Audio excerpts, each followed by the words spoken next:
Continuação da leitura do livro Rio Secreto. Dessa vez a gente vai falar da estátua de inverno no passeio público. Estátua some, vira santa e reaparece. Estátua de inverno no passeio público, originalmente instalada em 1861, junto às outras três que representam as 4 estações, ficou desaparecida por muito tempo durante o século XX. Não se sabe quando sua ausência foi notada, mas a obra foi encontrada em 2000, no Jardim do Centro Cultural Laurinda Santos Lobo, em Santa Teresa. Voltou para o passeio público no mesmo ano. Disse que quando ocorreu sua remoção do Centro Cultural, beatas da vizinhança curiosamente pediram que a santinha permanecesse, pois tinham ficado devotas da que chamavam de Nossa Senhora de Ferro. Um cheiro fétido que determinou a recuperação do parque. O passeio público foi construído em estilo francês no século XVIII por mestre Valentim da Fonseca e Silva, que viveu de 1745 a 1813. Passou por uma grande reforma depois da embaraçosa visita do príncipe Maximiliano da Áustria em janeiro de 1860, que ao pisar no terraço com mirantes para a Baía de Guanabara, não suportou o cheiro fétido e tapou o nariz com um lenço. Dom Pedro II determinou então a recuperação do parque e contratou para a tarefa o paisagista botânico francês Auguste Claziot, que viveu de 1833 a 1906, chamado de paisagista do Império, devido a seus muitos projetos na cidade. Com Claziot, os jardins passaram a seguir o estilo inglês. Muitas árvores foram cortadas e outras de grande porte foram incluídas, estando lá até hoje. Além de instalar as estátuas representando as 4 estações, fundidas no Val d'Osne, na França, o paisagista fez outras intervenções. Um passeio público que ficava à beira-mar. O passeio público foi construído sobre o aterro da Lagoa do Boqueirão da Ajuda, considerada um pântano pestilento. Ficava à beira-mar e seu terraço era muito frequentado. Com a abertura da Avenida Beira-Mar em 1906, passou a ficar longe da costa. Essa distância aumentou na inauguração do Aterro do Flamengo em 1965. Bem, os vestígios de uma fonte que lembra o amor proibido do vice-rei. No fundo do parque está o que restou da Fonte dos Amores, as saracuras que a integravam estão preservadas no Jardim Botânico, concebidas por mestre Valentim. Teria como inspiração a paixão do vice-rei Luís de Vasconcelos, que viveu de 1742 a 1809, pela jovem Susana, moça pobre que morava num casebre à margem da lagoa. Elementos da fonte, também chamada de chafariz dos jacarés, simbolizariam personagens desse romance. 2 séculos depois, essa história serviu de inspiração para a escola de samba Portela, que a cantou no Carnaval de 1988, no samba de enredo Lenda Carioca, Os Sonhos do Vice-Rei. O chafariz dos jacarés, as 2 pirâmides em frente ao chafariz e o portão de entrada são destaques do documento de tombamento do passeio público como um patrimônio nacional. Ele é o primeiro parque público das Américas, inaugurado em 1783, quase 100 anos antes do Central Park em Nova York. É o primeiro parque público das Américas. Seguindo, nesse livro do Rio Secreto, ele fala sobre os segredos do Instituto Histórico e Geográfico Brasileiro, que fica na Avenida Augusto Severo, número 8, na Glória. É preciso agendar a visita pelo site ihgb.org.br, descida pelo metrô da Cinelândia. Ele é o marco mais antigo do Brasil, uma roda dos expostos e uma vista espetacular. É um edifício esquecido no centro do Rio, mesmo situado oficialmente na Glória. O IHGB, Instituto Histórico e Geográfico do Brasil, pode ser visitado mediante reserva. Ele conserva 3 elementos especialmente interessantes e desconhecidos do Rio. O Salão Nobre guarda um tesouro da história do país, o Marco de Cananéia, o mais antigo do Brasil, e, segundo estudiosos, o marco de pedra, com a cruz pátia, a mesma usada pelos templários, e o escudo de Portugal, serviam para demarcar o território trabalhado em catequese pelos jesuítas. Estes símbolos eram usados como lastro nas caravelas que vinham de Portugal para o Brasil, que na volta levavam madeira. Acredita-se que tenha sido instalado na ilha de Cardoso, próxima a Cananéia, e outras ilhas de um pequeno arquipélago do litoral do sul de São Paulo, pela expedição que lá chegou em 24 de janeiro de 1502. Comandada por Gaspar de Lemos, o cartógrafo era Américo Vespúcio, que hoje foi homenageado quando o novo continente foi nomeado América. Encontrado na ponta do Itacuruçá, veio para a IHGB em meados do século XVIII. Atualmente, uma réplica se encontra na Ilha do Cardoso.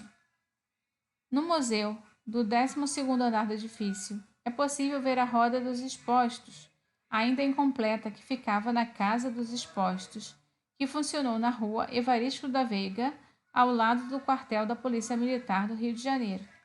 Crianças eram abandonadas, expostas, no português do Brasil colonial, na roda, a fim de serem cuidadas pela Santa Casa de Misericórdia. Para mais informações sobre a roda dos expostos, ver página 167. Então, leremos mais adiante.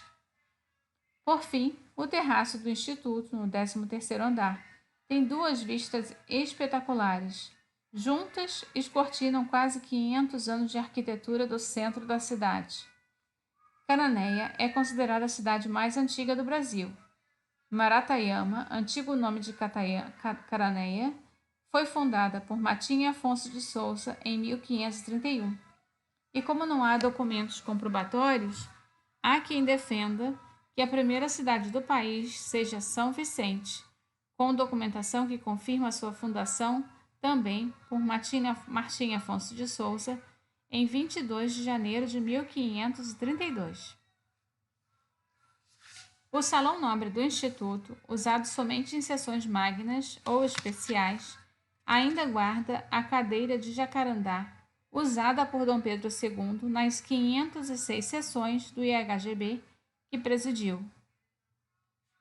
Um quadro inacabado da coroação de Dom Pedro II.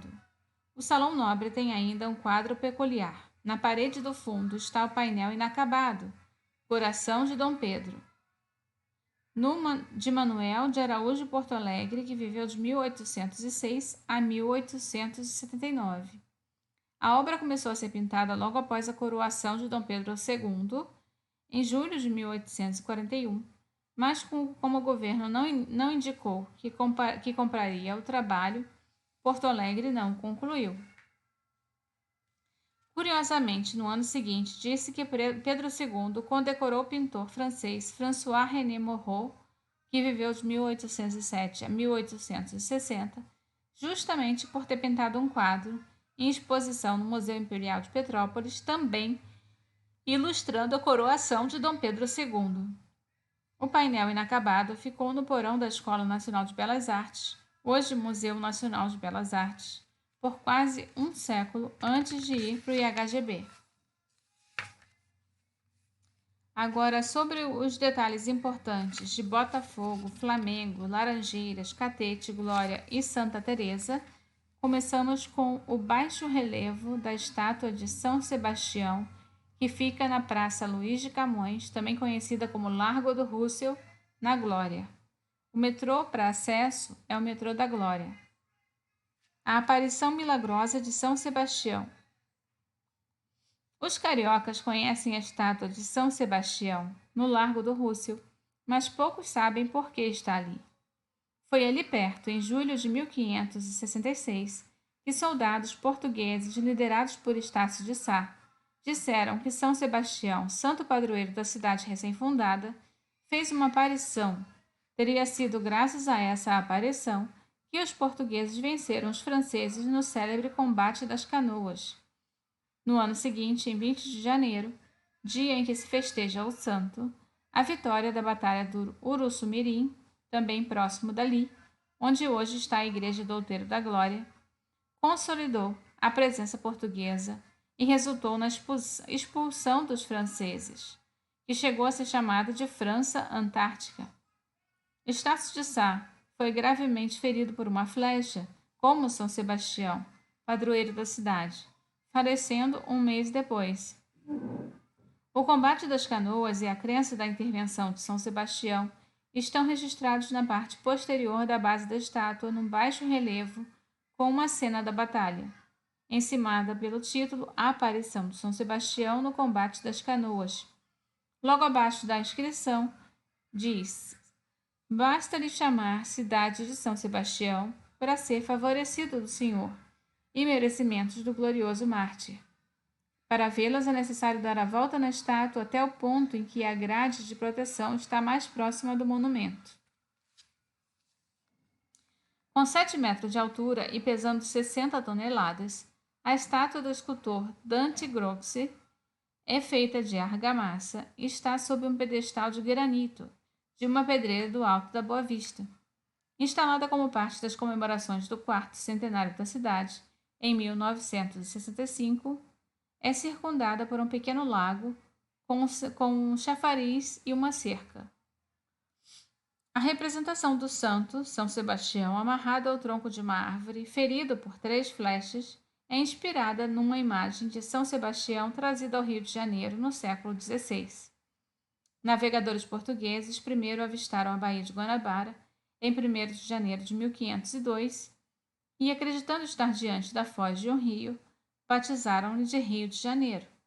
Só em 1º de março de 1565, quando Estácio de Sá chegou para combater os franceses, é que a cidade foi fundada com o nome de São Sebastião do Rio de Janeiro, em homenagem ao então rei de Portugal, Dom Sebastião. Quando a cidade foi fundada, o Outeiro da Glória algumas vezes parecia uma ilha. Tantos eram os corpos de água na região. Bem em frente ficava uma praia, mais tarde chamada do Rússio, e posteriormente aterrada, um alagado que depois de aterrado virou o Largo da Glória. E o rio Catete, hoje inexistente, também foi aterrado. Memorial Getúlio Vargas fica na Praça Luís de Camões, também conhecida como Largo do Rússio, na Glória. Funciona de terça a domingo. É grátis a entrada. É o subterrâneo com a história do ex-presidente.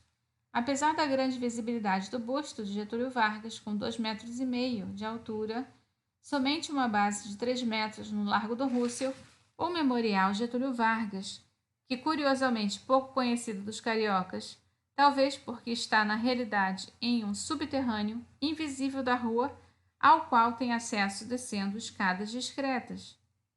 Em um amplo espaço silencioso e com iluminação suave, o memorial mantém uma exposição permanente com fotos, textos em português e inglês, vídeos e objetos que contam a vida do ex-presidente e aspectos da história do Brasil e do Rio de Janeiro. De seus 45 anos de vida pública, Getúlio Vargas viveu cerca de 3 décadas na cidade, que era a capital do país. Depois da Revolução de 1930, da qual foi o principal líder, foi chefe do governo provisório, presidente da República eleito pela Assembleia Nacional Constituinte, ditador e presidente da República eleito pelo povo. A exposição está organizada em 8 seções, que, além de mostrarem o contexto político-social e ações do governo, também ressaltam a relação dos cariocas com o mandatário e o impacto do governo na cidade. Pode-se ver na exposição, por exemplo, fotos pouco conhecidas da reforma urbana realizada durante o Estado Novo, em 1937 até 1945, período da ditadura Vargas.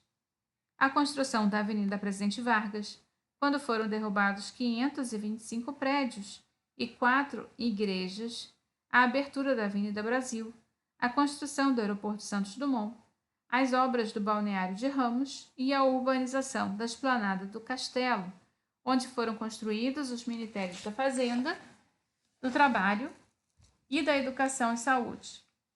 As últimas sessões da exposição são dedicadas à intensa campanha de pressão política e militar que levaram Vargas a cometer suicídio, com um tiro no coração em 24 de agosto de 1954, no Palácio do Catete, localizado a algumas quadras do memorial, na Rua do Catete, 153. As fotos em exposição no memorial, com as últimas homenagens ao presidente, são impressionantes e comoventes. Chama atenção em especial a imagem da multidão acompanhando o cortejo fúnebre até o aeroporto Santos Dumont. O monumento, que fica no centro do espelho d'água de 38 metros de diâmetro e 40 centímetros de profundidade, foi construído a partir das estruturas metálicas revestidas com placas de mármore branco, aparafusadas uma a uma. Mede 17,5 metros e não ultrapassa a copa das árvores, que não impedir a visão dos prédios vizinhos. O busto do presidente foi esculpido em bronze por Braz Joás Pereira dos Passos. O monumento comemorativo da abertura dos portos em 1808. Ele fica na Avenida Beira-Mar, acesso também ao metrô pelo metrô da Glória. O outro vestígio da celebração da abertura dos portos de 1808, com a Exposição Nacional na Urca. Se a abertura dos portos em 1808 foi celebrada com grande pompa na Urca, com a Exposição Nacional, ela também foi comemorada aqui mesmo, ao pé do antigo Hotel Glória, com a construção em 1908 de duas escadas, balaustre e duas estátuas. Obra do escultor francês Eugène Benet, essas estátuas teriam sido inspiradas nas da Praça da Concórdia, em Paris. A estátua situada do lado do Flamengo representa o comércio, uma mulher sentada segurando um caduceu, símbolo do comércio.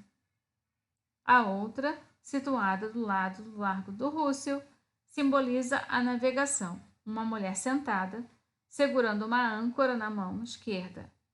Ao pé de cada estátua, do lado da Rua do Russell, há uma inscrição gravada em pedra, 28 de janeiro de 1808, abertura dos portos. Pode-se ver a data 1908, em algarismo romano, em cada estátua, do lado da Avenida Beira-Mar, com uma pequena placa explicando o contexto histórico. A Exposição Nacional de 1908 na cidade pestilenta, a cidade maravilhosa. No início do século XX, na gestão de 1903 a 1906, do prefeito Pereira Passos, que viveu de 1836 a 1913, o Rio passou por grandes intervenções urbanísticas para modernizar a cidade, eliminar epidemias e reduzir as mortes por insalubridade. O quadro era tal que o Rio chegou a ser chamada da cidade pestilenta. Com as reformas, a capital federal muda de cara em 1908 para mostrar essa nova cidade, a maior inserção do país no mundo cada vez mais urbano e cosmopolita. O Brasil participara de 6 exposições universais entre 1862 e 1904. É realizada a Exposição Nacional em 1908, que marcava o centenário da abertura dos portos brasileiros às nações amigas. O presidente Afonso Pena, que viveu de 1847 a 1909, ao abrir o evento, disse que a exposição visava traçar um inventário do país. Exibindo seus recursos naturais, capacidade de produção e desenvolvimento econômico, o avanço do serviço público também foi exaltado, especialmente estatísticas demonstrando que a febre amarela fora erradicada no ano anterior e que a menor gente morria de varíola e peste bubônica no Distrito Federal. A exposição de 1908 e da então Praia da Saudade, hoje o Yacht Clube do Brasil do Rio de Janeiro, até na Praia Vermelha da Urca, ficou aberta com grande sucesso, de agosto e novembro de 1908, recebendo cerca de 1 milhão de visitantes pagantes, quando a cidade tinha cerca de 800 mil habitantes apenas. com mais de 30 pavilhões de extensão. Era maior que as exposições internacionais de Londres, Sydney e Melbourne. O único que permaneceu foi o dos Estados, que ficava pouco depois da porta monumental da entrada, e hoje é o Museu de Ciências da Terra, na Urca, que corresponde ao que era o eixo principal da exposição. No fim desse eixo ficava o pavilhão da indústria e da antiga escola militar, reformada, utilizando a nova tecnologia do cimento armado, como uma fonte luminosa e chafarizes de grande impacto, formando o que se chamou de Château d'Eau. A escola foi demolida em 1938, dando lugar à ampla Praça General Tibúrcio. Além dos novos materiais, as instalações da exposição serviam também de mostruário de soluções de infraestrutura e embelezamento urbano. Um cais foi construído na Praia da Saudade para barcas que vinham do cais Farrou, na atual Praça 15. Uma rota de tramway foi aberta na Praia de Botafogo e um trenzinho transportava visitantes entre os pavilhões. Naquela época, o mar chegava aos pés do monumento e a Avenida Beira-Mar, inaugurada em 1906. Foi só em 1922, com o desmantelamento do Morro do Castelo, que as praias de Santa Luzia, no Castelo, Ajuda, na Cinelândia, Glória, Russell e do Boqueirão, na frente do passeio público, até o calabouço, próximo ao Museu Histórico Nacional, foram aterradas. Esse livro conta mais informações sobre o aterro, né?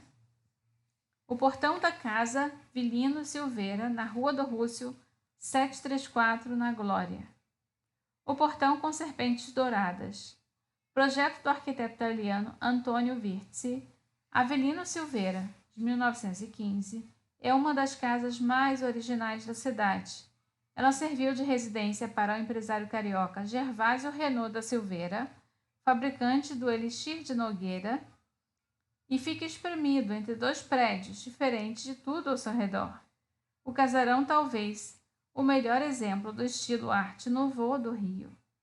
Tem um portão de ferro batido no italiano Pagani, com um desenho genialmente trabalhado.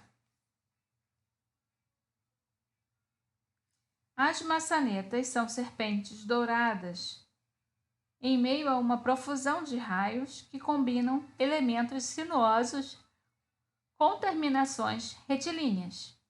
É preciso fixar o olhar para ir descobrindo cada detalhe. Nos cantos superiores, quase esquecidas, as dobradiças são encobertas pelo que parece uma miniatura do bico de um pássaro pré-histórico.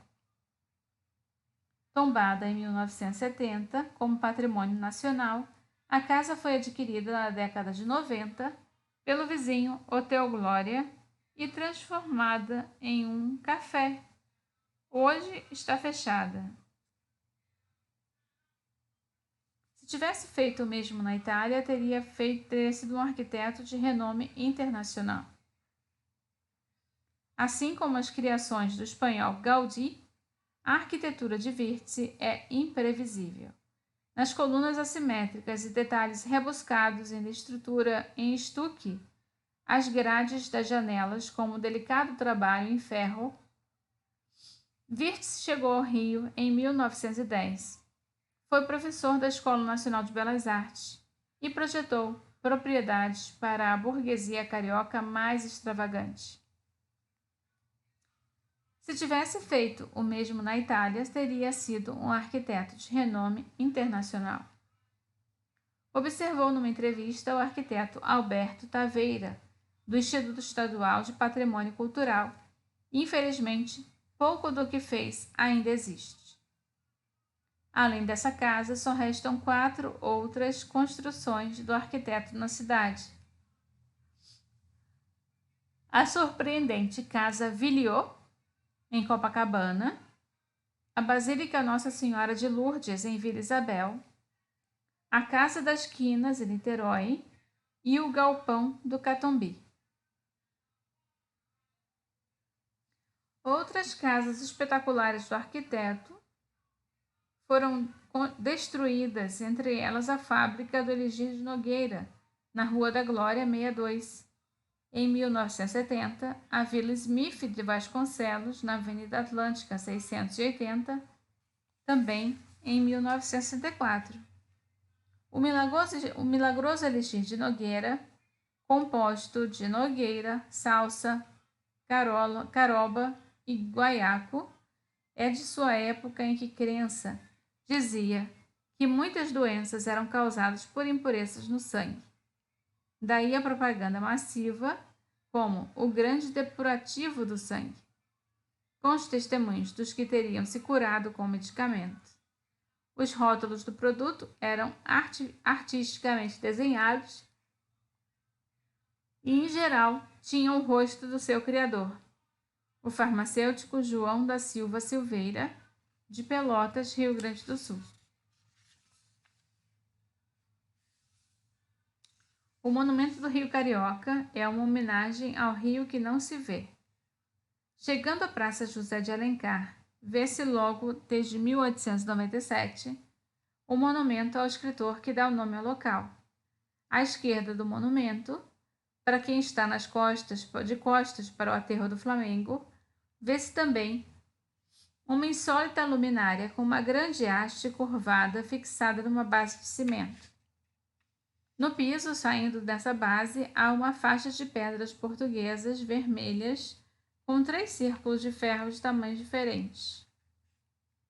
O padrão se repete nos 3 círculos concêntricos com pequenos raios e 2 aberturas, também circulares.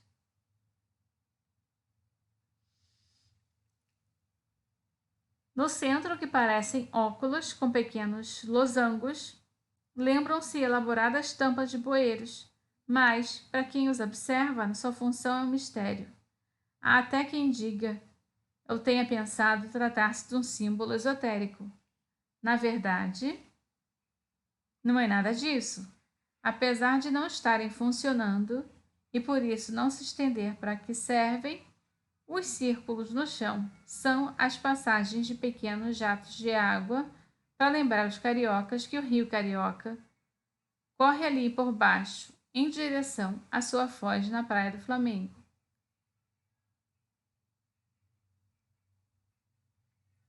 O projeto do arquiteto Mário Jorge Jauregui é uma homenagem ao Rio esquecido, mas de grande importância para a história da cidade.